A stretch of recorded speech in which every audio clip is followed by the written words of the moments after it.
这个神团队的现在第二考验就是到屏东剩下85块，然后呢吃了泡面跟配这个就剩下35块，然后前面就有一个客人遗失的钱包，就是在考验我会不会把它占为己有。拍谁？我从来就不捡别人的钱包 ，OK？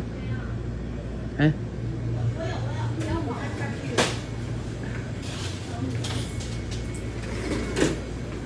那边有个钱包哦，不知道谁的，